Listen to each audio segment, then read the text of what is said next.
Selamat berjumpa. Kali ini kita akan membahas tentang mengenal aset digital dan bagaimana mengelolanya untuk meningkatkan penjualan. Mungkin banyak dari Anda yang belum menyadari tentang aset digital Anda, dan mungkin ketika Anda mendengar tentang pencurian atau pembobolan data di marketplace atau di akun-akun media sosial, Anda belum mengerti kenapa terjadi atau betapa berharganya aset digital tersebut yang banyak kita dengar tentang hoax-hoax bahwa itu konspirasi, politik, dan sebagainya.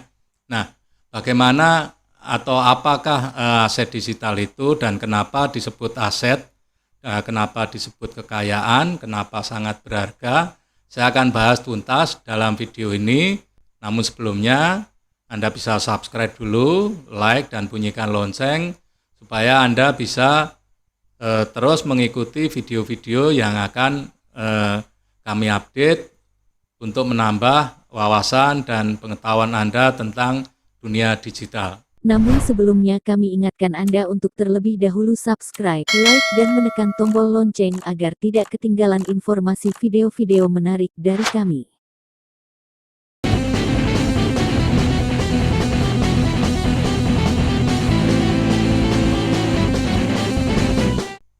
Aset digital yang pertama adalah akun media sosial.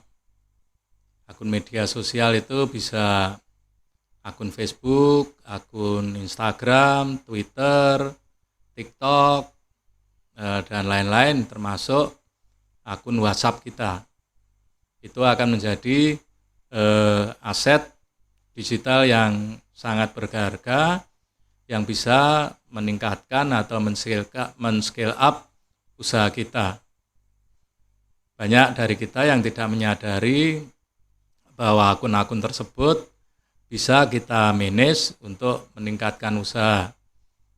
Banyak yang menggunakan akunnya hanya untuk eksistensi diri, hanya untuk menyebar hoax, menyebar berita, menyebar politik, dan sebagainya. Ya, tapi itu sebuah pilihan. Nah, bagaimana kita bisa memanfaatkan akun media sosial tersebut untuk scale up usaha? Yang pertama, akun tersebut bisa kita pergunakan sebagai personal branding. Jadi untuk membranding diri kita, membranding usaha kita, memperkenalkan diri kita itu bisnisnya apa, sehingga kita dikenal sebagai orang yang expert di bidang itu. Kemudian kita dikenal punya usaha, dan usaha kita akan dikenal banyak orang.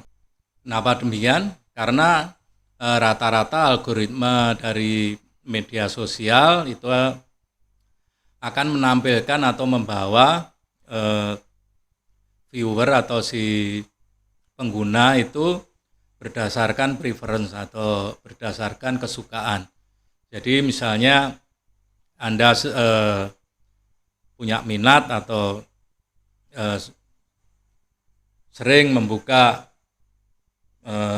topik-topik kuliner, masakan, dan sebagainya, maka yang ditampilkan kepada Anda itu tentang kuliner.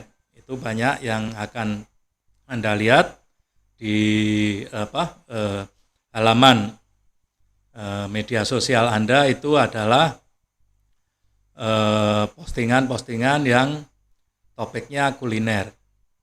Nah, ini juga berlaku bagi orang lain. Ketika Anda banyak memposting tentang kuliner, maka mereka yang minat dengan kuliner akan melihat postingan Anda. Jadi bisa Anda bayangkan jika Anda seorang pengusaha kuliner, tetapi Anda lebih sering memposting atau lebih sering share tentang berita-berita hoax, ya tentunya profil Anda atau usaha Anda tidak akan dilihat oleh para penggemar atau orang-orang yang minat di bidang kuliner. Nah, itu mindset yang harus kita pegang dulu. Jadi untuk membranding usaha kita, ya kita tetap harus fokus pada topik-topik sesuai kategori atau sesuai bidang usaha kita. Nah, Anda bayangkan ketika Anda memiliki katakanlah dalam satu akun media sosial Anda punya 5.000 pertemanan atau follower. Nah, ketika Anda posting satu postingan tentang kuliner, tentang atau fashion atau apapun usaha Anda, itu akan dilihat atau akan masuk ke timeline 5.000 friendship Anda atau follower Anda. Nah, dari 5.000 itu masing-masing juga mereka punya pertemanan.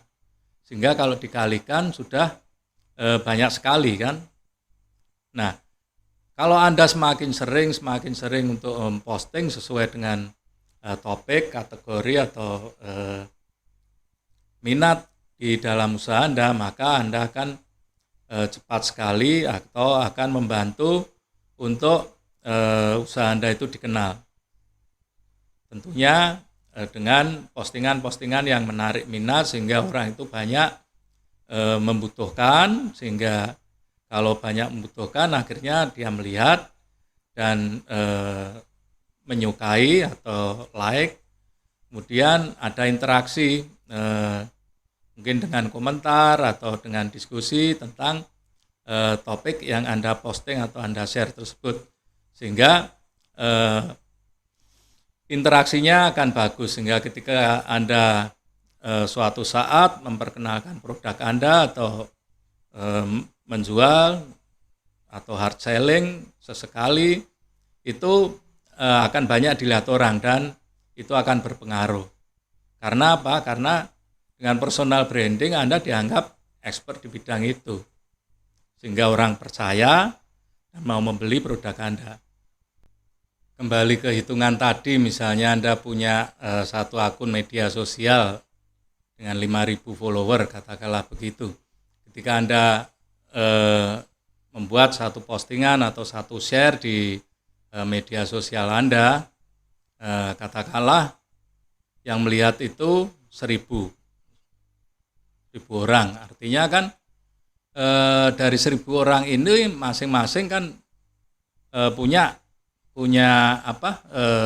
follower juga kan. Katakanlah mereka punya follower juga 5.000, katakanlah sudah 5 juta orang yang akan melihat yang lewat di timelinenya. Artinya ada sekitar 5 juta atau potensi sekitar 5 juta orang melihat profil usaha Anda atau profil Anda. Ini sudah besar sekali untuk branding. Nah, ketika itu belum dihitung berapa orang yang like atau berinteraksi ya, dengan menyukai, like, atau yang berkomentar. Sehingga media sosial ini sangat efektif sekali untuk membranding atau memperkenalkan usaha Anda. Karena algoritmanya ke arah orang yang punya minat yang sama. Artinya produk Anda atau profil bisnis Anda itu akan dibawa kepada orang-orang yang tepat. Nah, dari situ kelihatan bahwa media sosial ini sangat efektif sekali dan sangat bermanfaat untuk membranding, baik itu membranding usaha maupun personal branding. Jadi tidak heran kalau kita melihat banyak orang yang membuat media sosialnya, membranding media sosialnya, seperti misalnya di TikTok banyak orang rela joget-joget atau banyak orang pamer atau banyak orang seolah-olah dermawan dan sebagainya. Mereka itu membranding supaya apa? Kalau bisa itu membranding usahanya, bisa membranding dirinya untuk bisa di-endorse dengan produk yang sesuai dengan image dari dirinya. Sehingga kita harus bijak dan bisa menggunakan media sosial itu dengan sebaik-baiknya. Baik, manfaat yang kedua dari aset digital kita tentang akun media sosial itu kita bisa membuat satu komunitas atau grup orang-orang dengan minat yang sama. Nah, dari sini, dari komunitas ini kita bisa mendapatkan bisa penjualan ya, karena dengan sebuah komunitas atau dengan branding yang baik kita dikenal, itu akan lebih mudah melakukan closing penjualan daripada kepada orang yang belum kenal dan tidak tahu sama sekali produk atau diri kita. Itu yang pertama. Yang kedua, kita bisa mendapatkan reseller, orang yang minat untuk ikut menjualkan produk kita. Jadi bayangkan aja kalau misalnya Anda sendiri bisa menjual katakanlah sebulan itu 100 unit. Kalau Anda punya 100 reseller, artinya Anda bisa berpotensi punya penjualan itu 100 kali 100, katakanlah 10.000 unit. Anggap saja yang aktif itu 50%-nya, itu kan masih bisa dapat 5.000 unit. Nah, 5.000 unit kalikan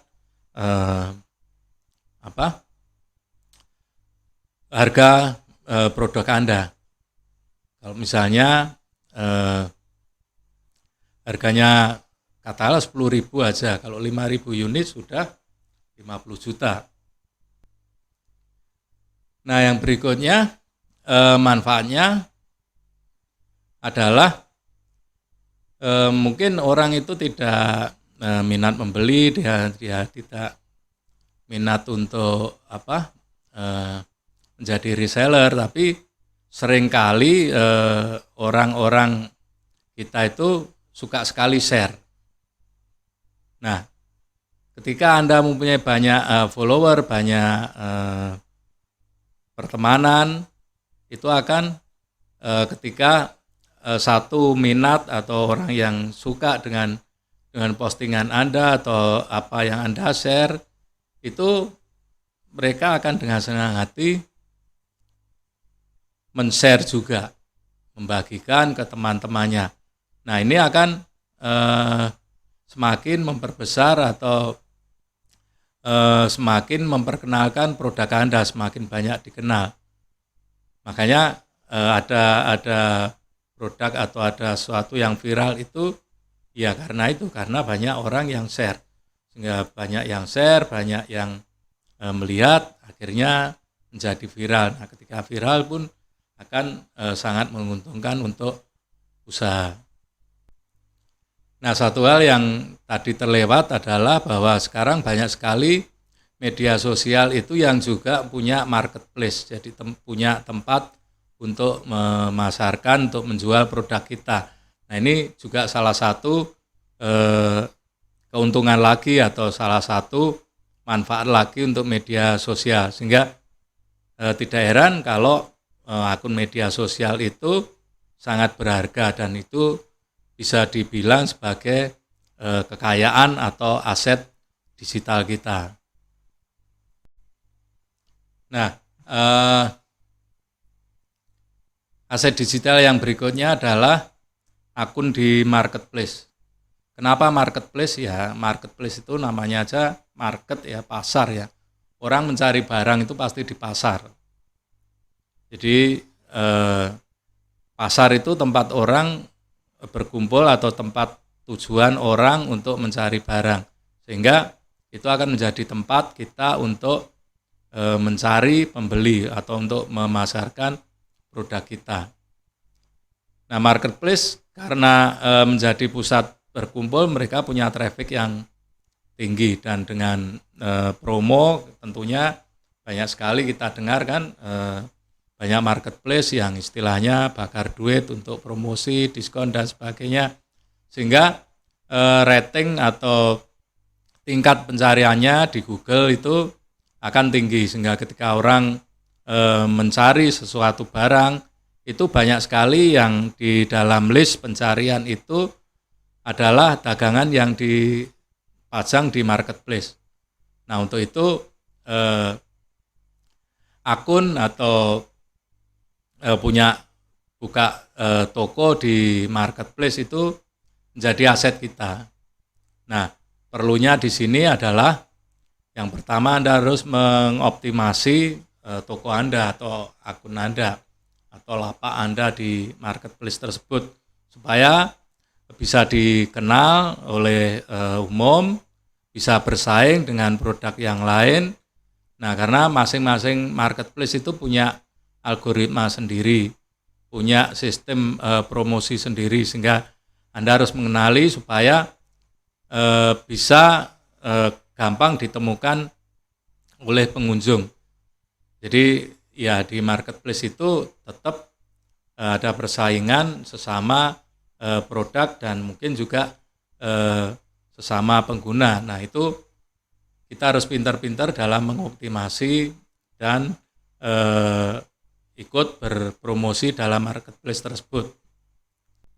Nah, di marketplace kita bisa selain berjualan, kita juga bisa merekrut reseller atau dropshipper, sehingga semakin banyak orang atau semakin banyak toko atau lapak yang dibuka di marketplace itu oleh reseller kita atau oleh dropshipper kita, sehingga potensi penjualan akan menjadi sangat besar. Itulah makanya marketplace bisa disebut sebagai atau akun marketplace itu akan menjadi aset atau kekayaan dari usaha kita. Mengenai bagaimana atau cara mengoptimasi dan kenapa akun di marketplace itu bisa menjadi aset yang sangat berharga, saya akan bisa jelaskan di video selanjutnya. Nah, aset digital yang berikutnya adalah website. Kenapa kita harus punya website? Padahal kan bisa jualan di media sosial atau di marketplace gratis. Kenapa kita harus susah-susah buang biaya untuk bikin website? Nah, ini suatu hal yang berbeda karena marketplace atau media sosial itu kan lapak pasar, sehingga yang tempat kita untuk menjual, untuk mendisplay produk kita di pasar, itu beda. Kalau website itu lebih mirip itu sebuah showroom atau toko atau restoran atau kantor sebagai identitas kita. Banyak sekali pembeli itu kepo. Mereka ketika melihat konten, melihat iklan, melihat lapak di marketplace, mereka kepo, searching siapa sih ini yang jual, siapa produknya di mana. Nah, ketika kita punya website yang informatif, yang jelas, lokasi tempat kita, siapa yang dihubungi, kemudian produk-produknya, itu orang akan lebih percaya. Nah, dengan punya website, kita juga selain untuk mendisplay usaha, itu juga merupakan branding, juga bisa untuk merekrut reseller, dropshipper, atau membuat membership untuk pelanggan, memberikan diskon, sehingga menjadi satu pengelolaan pelanggan, itu bisa pengelolaan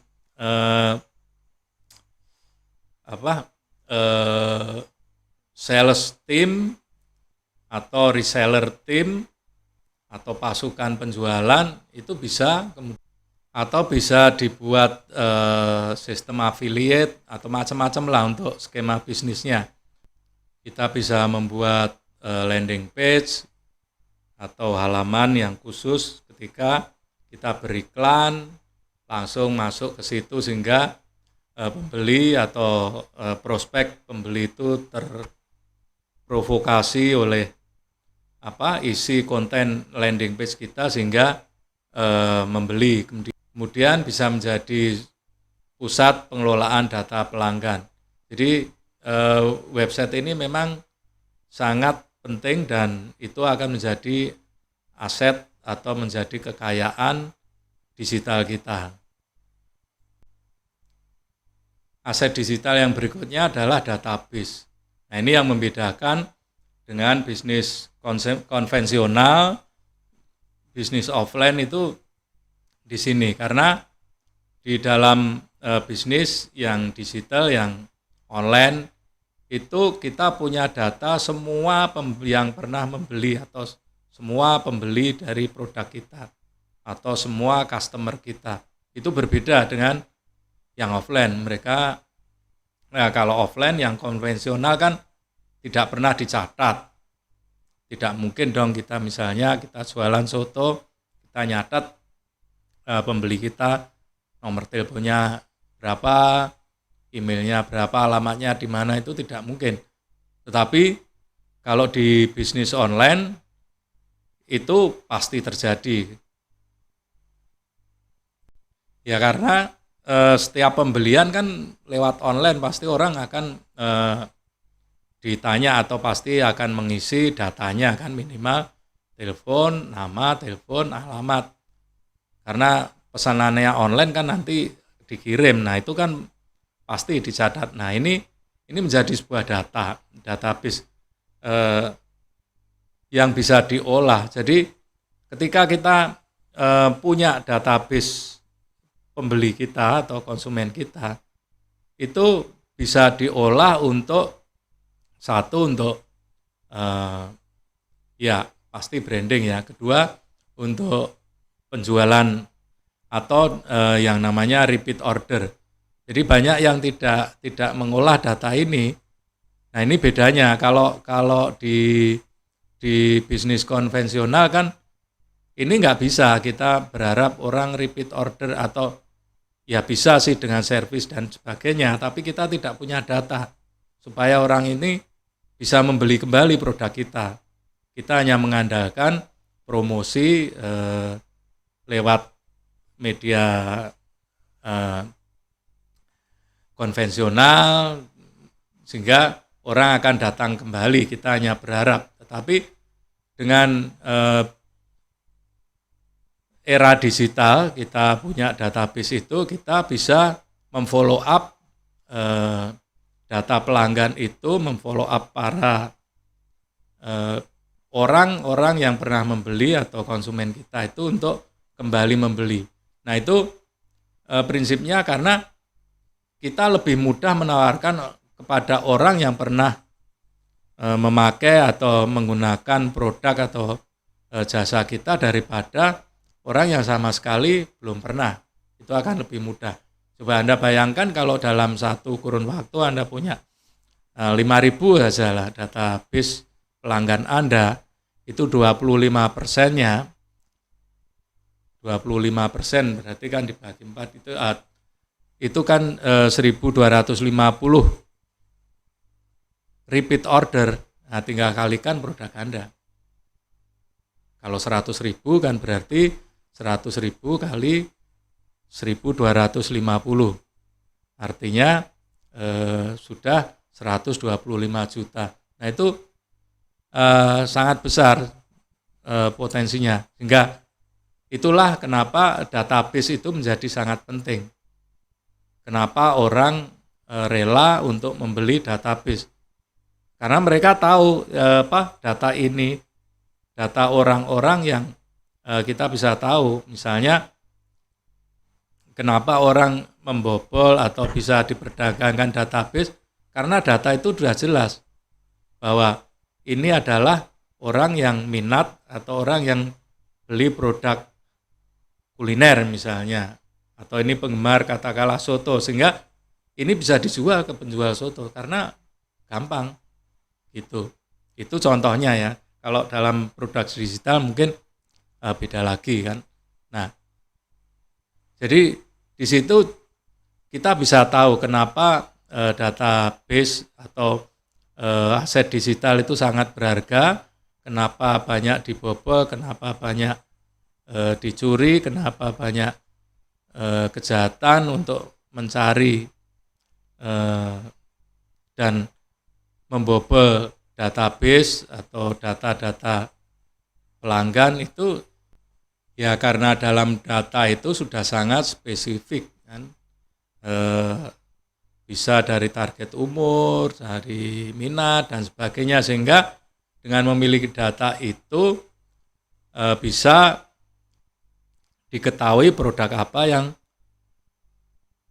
bisa berpotensi untuk ditawarkan. Nah itu kalau kita bicara kejahatan, tapi kalau bicara untuk usaha kita, database itu bisa diolah untuk kembali atau untuk mendapatkan repeat order atau penjualan ulang dari para konsumen. Karena ini potensinya sangat besar sekali. Nah, di samping untuk mendapatkan repeat order juga bisa diolah untuk bisa mendapatkan reseller, dropshipper atau pelanggan yang menarik pelanggan lain karena testimoninya, karena kepuasan dan sebagainya.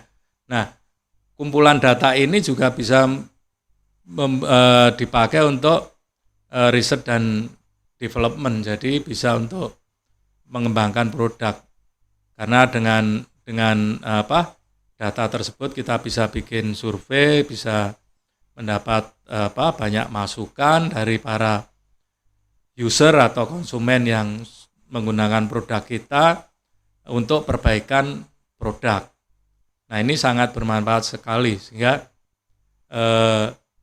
sangat penting ketika kita punya usaha itu mengelola dari database. Baik, demikian tentang mengenal aset digital dan pengelolaannya. Kita akan bahas lagi bagian per bagian dari aset digital itu dan bagaimana mengelolanya untuk scale up usaha kita. Kita akan berjumpa di video-video berikutnya. Sampai jumpa.